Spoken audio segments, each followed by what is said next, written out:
The 7 levels of WWE Superstar explained. Level 1. Unusable.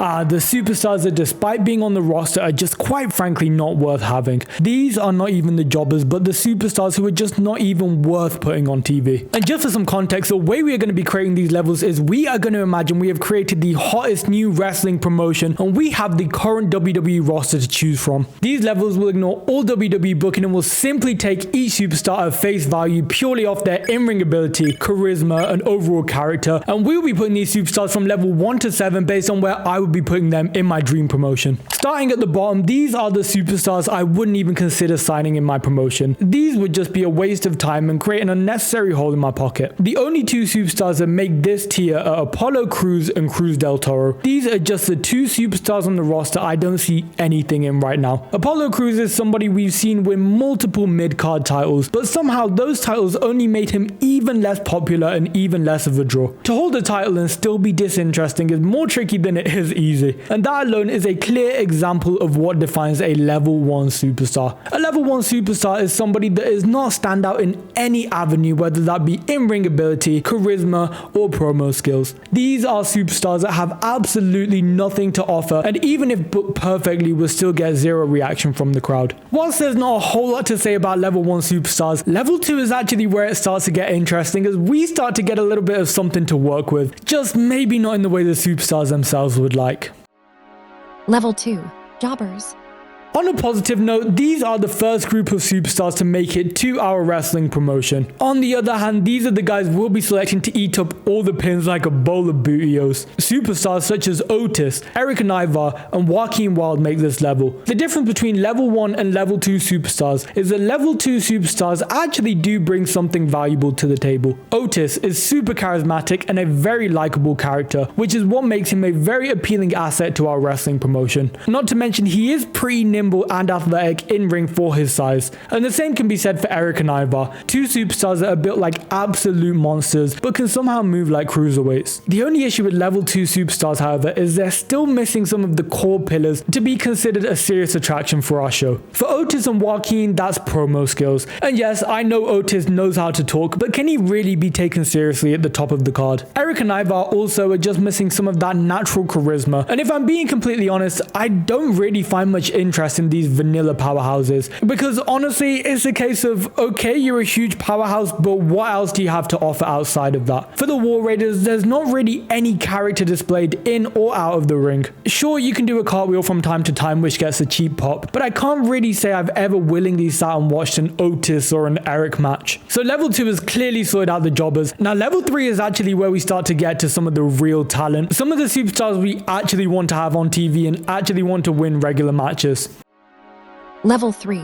Jobbers, but not really. Okay, maybe I lied a little bit. Level 3 is still not going to be regular members of the weekly match cards. However, we will be seeing wins every now and again from this level of superstar, and they will be appearing on TV more than level 2. Level 3 superstars include superstars such as Rusev, Dragon Lee, Xavier Woods, and the Creed brothers. These are the superstars that individually you could make a great argument that they deserve better. But as we progress through the video, you'll see why they made it this far down. This is the first level where I think we can confidently say all members are great in the ring. Dragon Lee and Xavier Woods are both in their own styles very impressive cruiserweights. Rusev a destroying machine, and the Creed brothers are always such a surprise in the ring considering their size and build. But not only are we getting in-ring ability, but we're getting an introduction into some real character and charisma. Xavier Woods' current gimmick with Kofi and Grayson right now is just absolute gold. Maybe one of the funniest and most entertaining gimmicks in the company right now. The only issue with the level 3 superstar, however, is they're still missing a bit of that it factor, and that down the line will make it difficult to book them as a big singles draw or maybe even a mid-card champion. They're good enough to improve existing storylines, however they're not quite at that level to single-handedly carry a storyline or a feud or a match. However, that's where level 4 superstars come in.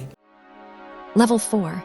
Weekly TV. Finally, we get to the superstars who are regular members of the roster and who will be put in weekly matches. In this level are superstars such as Sami Zayn, Rey Fenix, and Austin Theory. In this level, we finally get to the superstars that we know have what it takes to entertain an audience week in and week out. Sami Zayn, somebody who can have a great match with anyone and cut engaging and believable promos backstage. Fraxium, Angel Umberto, the Motor City Machine Guns, tag teams that are nothing short of flawless in the ring. We put any of those teams against anyone in weekly matches on our regular TV show, and we are almost guaranteed to get a banger each and every time. However, there is still an issue with level 4 superstars, and that's why they're quite not being booked higher on the card or as champions. Each and every superstar in level 4 is still missing something, despite being flawless in other avenues. For the tag teams, it's insane in-ring ability, but just no real solo attraction, which would make booking them as a singles threat in the long run be almost impossible, inevitably confining them to this level of simply just putting on great weekly tag team matches. For superstars like Sami Zayn, Austin Theory, Grayson Waller, they all very much have the characteristics of a star. They're just simply missing a bit of that it factor still, and I strongly believe a large chunk of that comes down to their lack of authenticity. And that's not to say these superstars can't be believable, but they just feel as if something's a little off, almost as if they're trying too hard to portray something that they're not. Whilst not the most all-round polished stars, level 4 superstars are just a cohort of reliable talent that you need on your roster that you just know week in and week out are gonna get the job done consistently. And I will say, I do like how our company is panning out so far, but this is still without remotely any of our top talent, and even the gap between level 5 and level 7 superstars is just insane.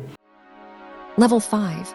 Mid-card warriors. Yes, it is time to finally see some gold. No more losing matches, no more fighting for nothing. These are the first superstars who have real potential to be faces of the company and carry our mid-card titles. Superstars such as Carmelo Hayes, LA Knight, Penta, Jey Uso, and Kevin Owens all make this level. And let me tell you, this is the most stacked level of this video. And there's actually a very specific reason for that. These are the superstars that have every quality of a star and a foundation that any company can make into a top draw. However, they still are just lacking in small areas that's stopping them from becoming the company's main eventers. For some, it's having everything besides top level in-ring ability, and that includes superstars such as Jey Uso, Dominic Mysterio, and Logan Paul. For others, it's having everything besides world-class promo skills, and this includes superstars such as Damian Priest, Penta, and Jimmy Uso. And finally, for others, it's just not having an engaging enough character to be a draw at the top, and this includes superstars such as Kevin Owens, Matt Cardona, and JD McDonough. The great thing about having these superstars on your roster is that they can adapt and thrive in any environment. Put them as a single star, a tag team superstar, a faction leader, hell, even our mid-card champion, and I have no doubt that a level 5 superstar will show up each and every time. Furthermore, level 5 superstars have the ability to be built into level 6 and level 7 superstars. They're malleable and their skills upgradable, which is a very valuable quality. These are the superstars whose stocks you can invest in right now and guarantee that down the line they can be turned into world champions. Level 5 is certainly the first level where we can officially say world-class talent resides. Okay, so we've got all the essentials for our roster now. We've got all the guys that are going to show up weekly and put on a great show, but now it's time for the big dogs. The faces of our posters, the holders of our world titles, the kings of kings. Oh wait, that already belongs to someone. Level 6. The main event. CM Punk, Cody Rhodes, Jacob Fatu, Finn Balor, Rey Mysterio. Each and every one flawless in their own right. Each and every one I would trust with my absolute life to main event every pay-per-view. These are not just the superstars that show up and get the job done, but these are the guys that take things beyond just regular matches and rivalries. These are the moment makers, the absolute cinema storyline machines, the promos that go down in the history books writers, the fighters whose matches are never less than 5 stars. Level 6 superstars are incredibly special and incredibly rare, as they possess the final infinity stone that no other level prior has had. And quite frankly, I'm not even sure how quantifiable this final stone is. The final thing that all these superstars possess is simply it factor. Every single one of these superstars has a level of it factor, or aura if you want to call it that is simply unteachable. Jacob Fatu, for instance, is a prime example of somebody somebody who just has it. Despite being such a new member to the WWE roster, his charisma, authenticity, believability, embodiment of his gimmick is something that is just not teachable, and the reason he has grown so successful in such a short period of time. With superstars like Jacob Fatu, you forget this is even professional wrestling. He simply feels like a real man with real motivations, real grudges, and overall just such a real attitude. Not to mention being both an absolute tank but also a freak athlete in the ring. Also in that realm of just super believable characters that embody their in-ring persona to the point where you even forget they're playing a character, include Ilya Dragunov and Alistair Black, who I'm aware are probably the two wildcard picks of this level. But it is so undeniable that these two are so serious about their craft and literally embody the fighters they portray on screen. And what I mean by that is there is never a second of downtime with these superstars where they snap out of character or don't fully commit, whether it's during a backstage promo or even just their micro expressions during the match. These superstars' sole purpose is to make you believe. And again, not to mention just two absolute dogs in ring. With some of the more obvious level 6 superstars, we have CM Punk, Cody Rhodes, Finn Balor, Gunther, Rey Mysterio, and Shinsuke Nakamura. And in all honesty, these superstars don't even need explanations.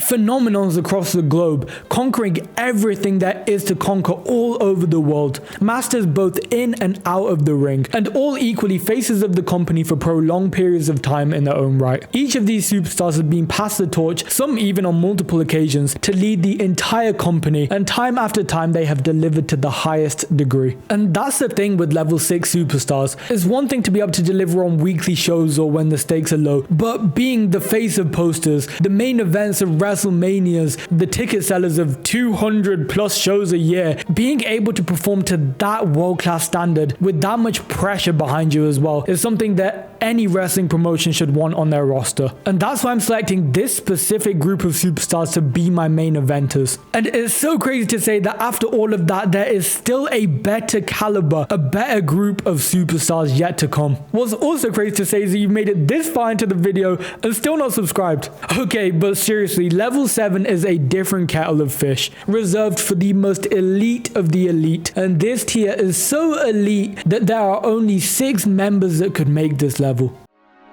Level 7. World Champions.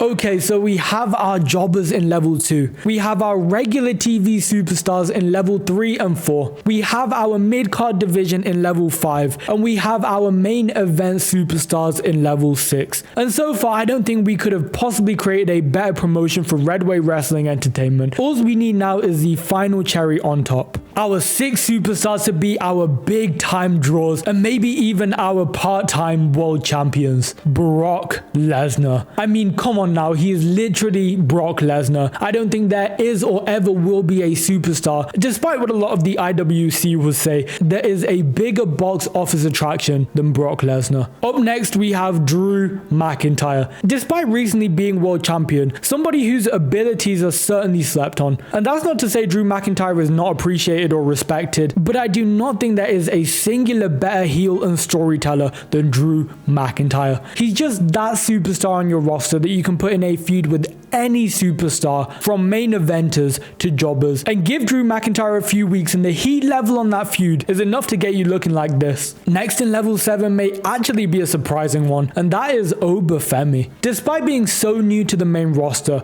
I don't think there has been anyone since Brock Lesnar that has carried this level of natural star power and dominant energy. Throw a world title on Obafemi and you have the scariest force in any wrestling company. From the look to the believability of his gimmick to his incredibly powerful style of wrestling, Obafemi is one of those almost godly Goliaths that will serve as a perfect final boss as a world champion. Fourth up is of course no explanation needed, Randall Keith Orton. As JBL once said, if you were to build a perfect wrestler from the ground up, they would look exactly like Randy Orton. And I think that alone is enough said. There's no task that Randy Orton can't pull off, nor any stage too big for Randy Orton. Randy Orton is the definition of just consistently perfect. Coming in at slot number 5 in level 7 is the tribal chief Roman Reigns. Say what you want about him being overpushed, but Roman Reigns is just such a natural star with off the charts charisma and aura. Just the perfect look to be the face of a company. The perfect, most beautiful, tan, glowing skin. Okay, no glaze. Roman Reigns, in my opinion, is the modern day interpretation of what the perfect wrestler would look and act like. And not to mention, he is somebody, particularly these days, with tremendous acting and storytelling ability. Also just a beautiful man. And finally, we have Seth freaking Rollins, a master in the ring, somebody who can be the most over babyface or the most despised heel, somebody who can equally tell a story like no other. And I mean, why wouldn't we want Seth as a final piece to our level 7? So now we have a full set of champions to complete our roster, and nobody can or ever will do it like level 7 superstars do it. Level 7 superstars operate on a completely different plane to every other level. They understand the game deeper than anyone else, and that's what makes them such a dangerous force in the industry. These are, simply put, the best professional wrestlers. If you enjoyed this video and would like to watch these 7 levels of WWE women, click now.